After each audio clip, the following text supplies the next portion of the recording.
Are you using social media to grow your business? I hope you are. And if you are you making one of these 7 mistakes? Oh, we're going to be talking about the 7 mistakes that you want to avoid when using social media here to grow your business. If you have never been to the show, welcome. Good morning, afternoon, evening, wherever you're tuning into us from on whatever device, because we're on Facebook, LinkedIn, and podcasts, wherever you listen in to your favorite podcasts.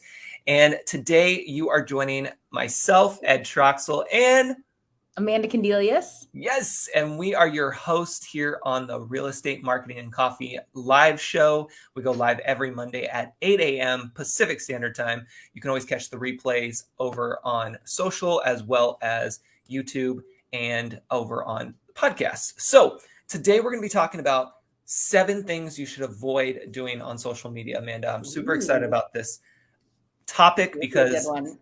there are some really good ones here that we want to make sure we all avoid, Oh, because totally. a lot of us are seeing people make these mistakes. Am I right?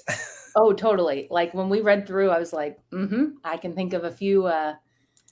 perpetrators of these, easy peasy. So, Yes. Yes. And so before we dive in, let's just recap real quick what I found out over the weekend, because one of our listeners, thank you all, by the way, for tuning in whenever you yeah. tune into the show. One of our listeners actually commented about last week's episode and talked about how insanely helpful one of our tips was Mhm. around designating call days. And so I just wanted to highlight that, because Amanda and I were just talking about that prior to going live, around the fact that Mhm. that helps even us so much. And Yeah. so the fact that we could share it with you, and now we're starting to hear from our listeners that Yeah, it's that's helping cool. you, is awesome. Well, that's the whole reason we do this, right? Like that's so huge. And I know for me that made a big difference. I was telling you this, but I'll tell everyone else this. I'm a high DC on the disc scale. And so for me, it's like all task or all people. And I find it challenging to dabble in both at the same time. And so for that reason, I make my all day call days. Like this day is all about people. And then that way, when I'm peopling, I'm not thinking about the task that I need to do, or when I'm tasking, I'm not thinking about the peopling I need to do. And so Yeah. um, big impact there. It's huge, and it helps me manage my energy better, which it sounds like for this person it did the same. And so that's really what I found as a huge benefit as someone who makes a lot of calls in their day to day. Yeah, it's huge. So if you need to check out that episode, you can follow the show wherever you're tuning into it from, or just message us. We'll send you that link. Also, for those who are on LinkedIn, because I know we do a lot more push for LinkedIn these days, just because we're enjoying it, we do have an official hashtag for the Ooh, show. Yes. we're fancy now. I know, isn't it crazy? It's well on Facebook. So here, before we even jump into the 7 things, let's just break this down real quick. So on Facebook, it's a little bit easier to see videos because there's an actual videos tab. And so if you go to someone's Facebook page, like myself or Amanda's, you can actually go ahead and Mhm. see the videos that were there. But on LinkedIn, it's not so much the Okay. case. So on LinkedIn, you have to scroll, unless you scroll. I don't know, squirrel. I always feel like I say it wrong. Whatever. Well, Um, yeah. On LinkedIn, you can follow hashtags. So I'm going to go ahead okay. and just pop it into the chat just so people can Very see. But cool. it's hashtag REMC Live. I feel like we could do Oh, a rap. REMC. We need swag now. I know. Now that we have an acronym, I feel like our next step is swag. Yes, yes. You just never know. By the way, for those who are new, you might have missed our story of how this show started. But we basically, Amanda and I teamed up around the holidays Mhm. last year, and we connected and were able to do a workshop together, bringing both of our worlds together. Amanda has client care services Mhm. for real estate agents, and I have video coaching that helps service-based businesses, including real estate agents. So we brought our worlds together for that, and then from there we thought, you know what? Why don't we put together a show that speaks to both agents Mhm. and other service-based business owners, because a lot of what we know overlaps, and it helps Totally. support you, the listener, the business owner. And so that's how the show started. Yeah. And now we have the hashtag, which is available on all the platforms, but LinkedIn specifically, if you click on it, you should be able to see our episodes all in one spot. So it's easy to get to. All right. I know I talk a lot. That's good. That's why we're here, right? That's why we're here. That's why we're here. And don't be shy. Feel free to join the conversation in the comments, wherever you're tuning into us from. We even catch it on the replay. So it's helpful. Plus, it also shares the show out to others when you engage, which you're going to want to stick around because mistake number 6 might be one that you're making. And we'll talk more about that later. All right, Amanda, I'm going to let you kick us off with mistake number 1. Now, again, those for joining us, we're talking about the 7 things you should avoid doing on social media. And what's mistake number 1, Amanda? Ooh, I think this one's one of the worst ones, in my opinion, for real estate agents. Well, really all salespeople, right? Like this can transcend, but it's posting only listings. And so I'll caveat that to saying posting only your product. Like I see this in MLM, I see it with car salesmen, like they only leverage their social media for that.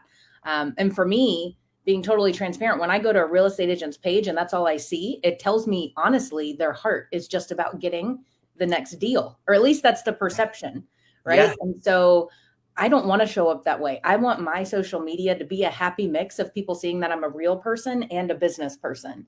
And so that's why a lot of my personal page is a ton about my niece, a ton about my cat, a ton about hiking, and then business, right? Yeah. Because I want people to know I'm a real life human. And if people decide to engage in business with me, I want them to see who they're going to get, not just listing. I want to be a real person to you. Yeah, it's so important to mix things up. I think we get caught up, and this is going to tie into one of the upcoming mistakes to avoid. But we get so tied up in the Instagram perfectly curated feed, which these days is not the case, which I'm so happy about. More and more people are breaking that norm and realizing that it's not supposed to be like that. So that's a big one. Posting only listings. Try to avoid that. Mix it up with other things.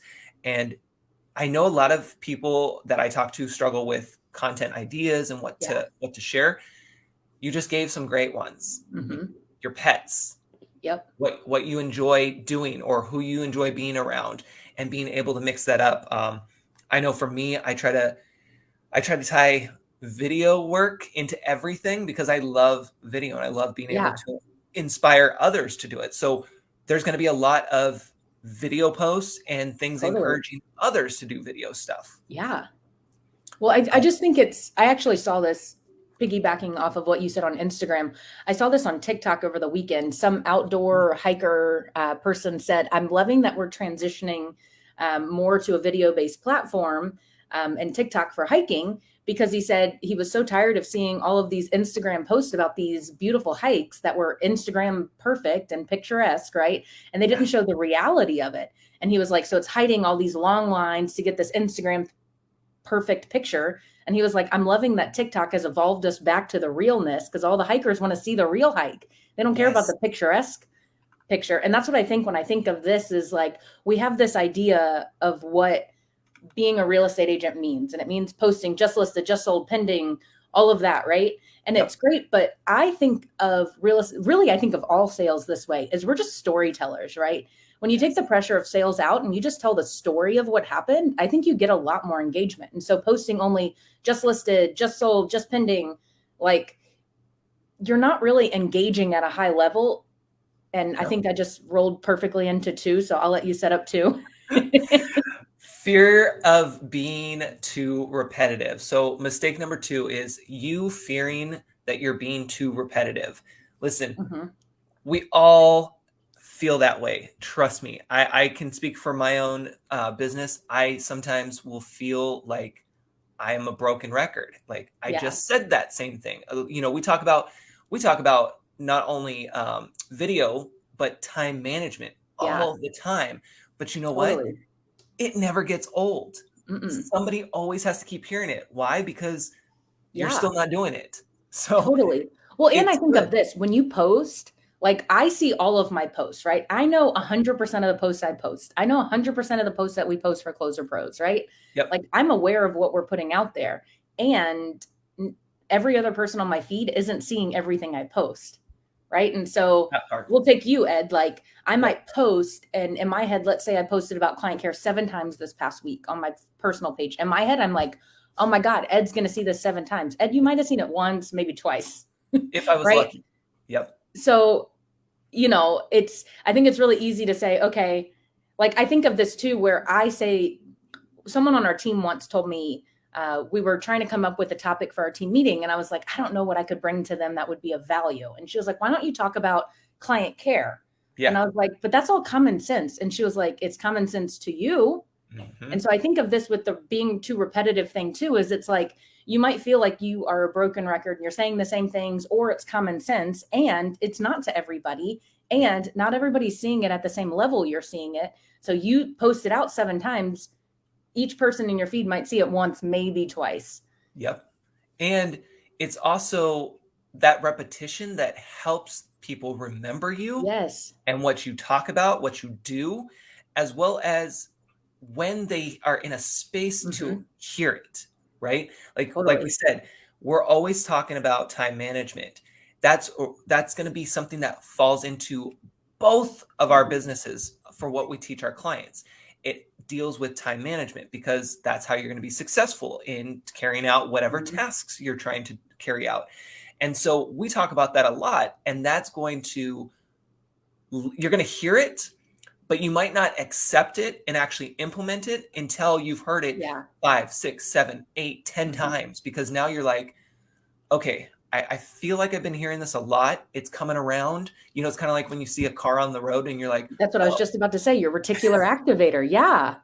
It's to me yes, like I really want a Jeep Wrangler right now. And so guess what car I'm seeing on the road everywhere? everywhere. A Jeep Wrangler, right? And so sometimes this repetition can work wildly in your favor, right? Because someone will take real estate. Maybe someone's thinking of buying or selling a home and you've posted 4 times about real estate. Now I'm going to encourage you, tell the story over telling the sale. You Yes. know, like I use Please. this example in one of our it was a while ago examples or episodes, but I saw an agent once post about hitting the highest record of sale price in this one neighborhood for her client. And the post was all about, I did this, I did that. And Mhm. I'm not knocking it, Right. but all I could think is, gosh, how much of a better story would this be if you started talking about what the seller did? Like, to me, I read it like, me, I'm so great, use me as your agent, which I know was not this person's heart. Like, I know this Right. person, they were very much not that way at all. But that's how it came off just reading the words, right? It came off like, I was able to net them 200,000 over. I was able to list in 3 days. And it just felt very me driven. And I was like, what if we flipped this script and started talking about telling the story of how they got there? The seller maintained their property for 10 to 15 years at such a high level that it made it easy for them when we put it on the market, and it made it easy for like it's a different story, right? And it Yes. makes the seller feel differently. And Right. And you so once said again, we. we, That yeah, that's a that's huge thing. yep. That's a huge That's thing. But I would say that repetition really works in your favor a lot of the time. And if you can be a storyteller, it doesn't feel salesy. That's what I always think of. I don't like to feel salesy. I don't want to post on my social media page, who needs client care services? right. I'd rather tell the story and say, hey, I've got this great client, Ed, and I want to tell what client care services just did for him. Yep. Right? And so Exactly. that gets that reticular activator going, and it's a different, I don't know, it's different. It does. It is. It is. And what's mistake number 3? We're gonna roll right into that one. Oh, I like this one. Worrying about offending people. Yes. How many of you, just curious, and you may not even want to share it in the comments, but how many of you are worried about offending someone when you go to post something?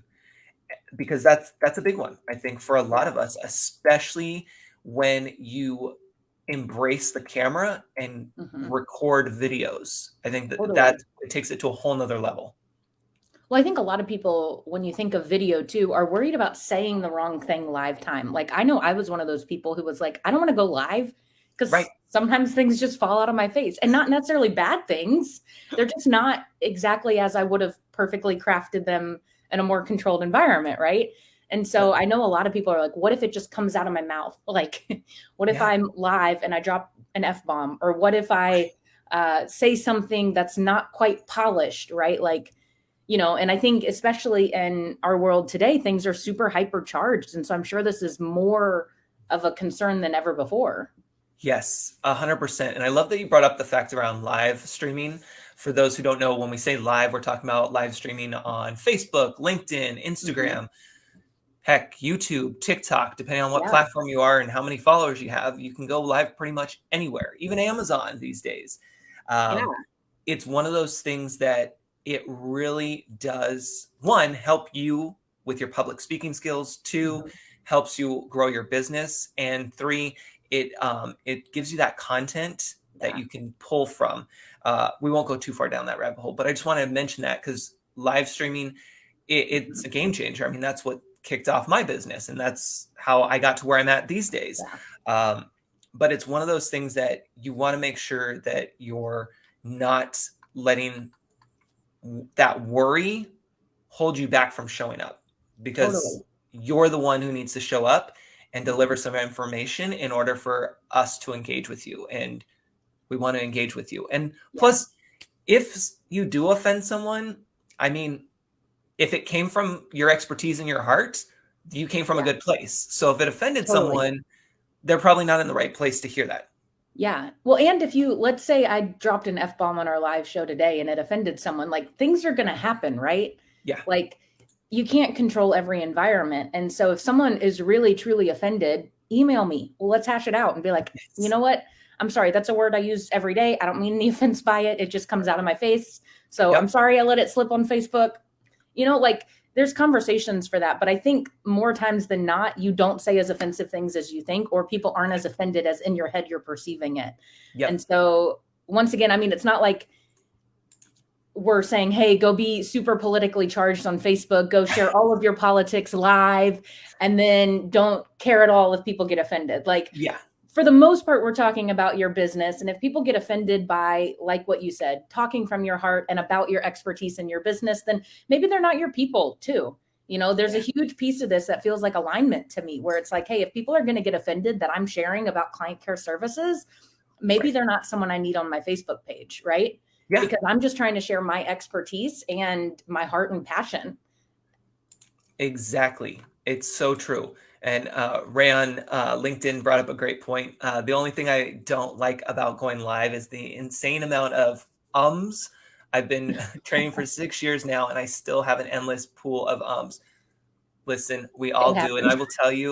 I will tell you that that was one of my biggest issues. It was the ums or the likes in the beginning, because I was totally reading Yeah. into it way too much. And Amanda and I were just talking about this, and in fact, it's going to come up here in mistake number 5 in just a second. We got to get to number 4, but we were just talking about this around. Well, I'm not going to give it away. I'll just wait till we get to number 5. Okay. Cliffhanger, That's a cliffhanger. great point about the ums. And I would just say, get out of your head, man. Like Yeah, for me, when I'm in my head, that's when I show up and go, bleh. There's yeah, been a number of times that I've started a train of thought on this show and I'm like, I don't know where that was going.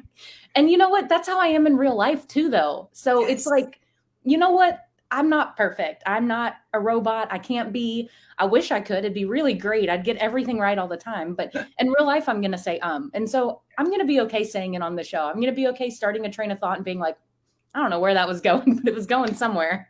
yeah, And letting go of the pressure of that. Because to me, I'm like, if people are holding me to the standard of perfect, then I'm not their girl because I'm going to fail them every time. And so I'm willing to say a few times. And if that makes me feel stupid, then that makes me feel stupid. But I don't think people pick up on that as much as we pick up on it. 100%. Yeah, exactly. Because I used to do that. I was a communication major in college and they would count our ums. And so it kind of produced this like mental check, if you will. But then I started being like, you know what? If I have a really great speech, but I said 10 times, whatever. Right. And I just had said it briefly, and I overthought it. I was like, dang it, that's supposed to be just air. Like I should just breathe on that one. It happens. It happens. It does. All right. So mistake number 4 to avoid is comparing yourself to others. This is a big one. We all do it, whether you're a real estate agent, coach, consultant, whatever your business is. We're humans. We're going to compare ourselves. It's natural. It's a part of who we are. The key is to not stay in that zone for too long. Realize what you're doing. Compare if you need to, but understand that that's not you, and that's not what you need to be doing. Pull what you need. The most important, in my opinion, because I see this in all areas of real estate and sales, really, is everyone sees, like, we'll take a great team. There's a team that is kicking ass, taking names, right? They're closing, 500 homes a year. And every other real estate agent wants to be like them, right? And so they look at what they do and then they copy it, which is fine, except for if it's not authentic to who you are. And so don't show up as them thinking to get their results. You got to be authentic to you. Yes. And this is kind of piggybacks on the same thought. Right. Don't be too worried about showing too much of who you are, like too much of that real life, who Amanda is, who Ed is, because that's what makes you you. That's what makes people want to work with you is you, right? People love client care services, the idea of it, but people don't want it until they connect with me and they're like, oh, Amanda's really good at this. I want her, right? Exactly. It's the realness of me that people like and value, or at least I hope that's what it is. But that's what I've heard is you're a real life human who really loves nurturing people. Yes. And so I'm not going to be afraid to show that. And I have no fear of showing how much I love my niece. You can judge it all you want. She is my world. I don't care. Yeah. Because guess what? It's important to me. It's authentic. It's who I am. And that's why we buy from people we know, like, and trust, that are relatable, that we feel comfortable with, and that we can see they actually care. They care about what's happening and what's going on, and they want to make a bigger impact. Totally. But if you focus on what everyone else is doing and not what's authentic to you, you'll end up being someone you're not. And so just show up as you, because exactly as you are is exactly what someone out there is looking for. It's so true, though. I spent a good chunk of my life trying to be something I wasn't.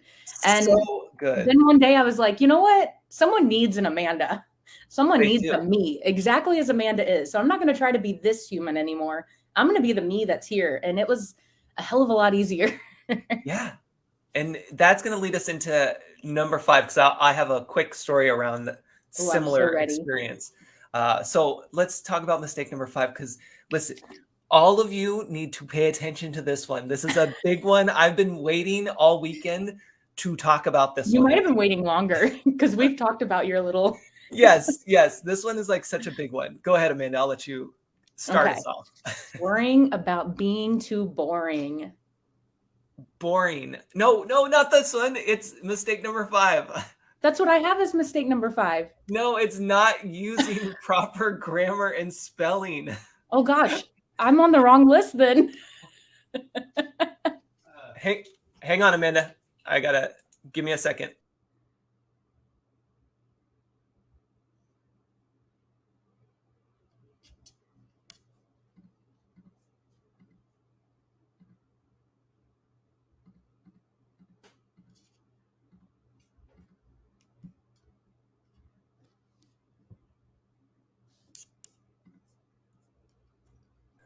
All right, so this is live broadcasting, and I have to cut our show early. There's a little emergency I got to handle real quick. Good. No worries. Amanda, if you want to continue, feel free to. I'll just wrap them up. Okay, awesome. And then I'll just end once. I think I'm on a different list than you, though, so I guess I'll continue on my list. Yes. Awesome. So I'll let you just keep rolling. It's in the private chat if you need it. Cool. For the list, but I'll put them real quick there. Okay. And I hope everyone has a great day. I will see you. I'll be on standby, Amanda, just to end our broadcast, and then you're good to go. Perfect. All right. Well, Mistake number 5 that Ed was going to share with us, and I'll share a little bit of his story with it, is just not using the proper grammar and spelling. And so for me, this is really big, right? I'm a huge communication major. I'm a Nazi about grammar. And this happens often where people aren't proofreading their posts. And honestly, it has an impact on you. And Ed's story was going to be about YouTube and how people often don't capitalize the T in YouTube. And that's the actual way that YouTube should be spelled is capital Y, capital T, right? And it just throws off the whole wording. So I'll say not using that proper grammar and that spelling mistakes are huge in your business. I actually just worked with a client who had an assistant who this was one of their biggest hangups, is they actually were losing a lot of business because they weren't proofreading what they were posting on social media or in emails to clients. So this is a huge one. And mistake number 6, this is a big one. And I wish Ed was here to chat about it, but not engaging with your audience. This is so huge, is really engaging with your people. So posting out content that's relatable, that they like, that they want to leverage, and want to hear from you on, and then engaging with them. So don't just post a video, but engage in the comments, engage with your people on social media. This is one of my favorite things that I do every single day. And I'll be honest, it gives me a ton of business by proxy just because I'm engaging with people, is I actually schedule out and time block social media in order to go on and just comment, hey, happy birthday. Oh, I see that you're pregnant. Congratulations, right? I'm engaging with my audience and my people. And it's what Ed and I do every Monday, right? We come on live and we engage with you guys in the comments. We engage with you via video. We engage with you guys over on LinkedIn. And this helps us stay relatable. Honestly, it helps us stay engaged, helps you stay engaged with what we're producing to you guys. So I think engaging with your audience would be a huge mistake not to do, because these are your people, right? These are the people that are already bought into you on some level because they've come in and decided that they wanted to be a friend of yours on social media. So anyways, that's number 7. And then the last one is being worried about giving away the farm. So this one I am super huge on as well. This is really where I see real estate agents the most, but I think this is all sales industries again, is not believing that there's enough business to go around, right? There's so much business. I had this conversation with a possible client this week where they were like, hey, I currently use your competitor. And I was like, I'm fine with that. Like, there's enough business to go around, in my opinion. Like, if I'm a better fit for you, I'm a better fit for you. If they're a better fit for you, they're a better fit for you, right? And so I'm a big believer in there's enough business to go around, and I'm going to want to share as much of my world with you as possible, because I want to come from contribution and be of service to people. And I don't think that sharing my secrets to success are going to impact my business in a negative way. I only think it's going to impact me in a positive way. So anyways, that's our 7 mistakes to avoid on social media. So hope you guys learned something today. I'm going to wrap up, and thank you, Ed, for what you contributed. Thank you guys for joining us. And hope you guys have a great week, and we will see you back here next Monday at 8 a.m. Pacific time. Thanks so much.